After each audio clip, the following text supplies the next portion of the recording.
The C96 Mauser, also known as the broom handle Mauser due to its distinctive grip shape, is a semi-automatic designed by Paul Mauser and introduced in 1896.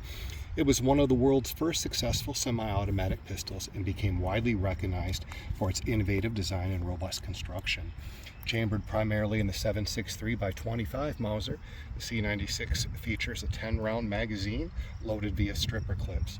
Its design influenced later semi-automatic pistols, and its use by notable figures and appearances in numerous films, including Star Wars, have cemented its status as an iconic firearm.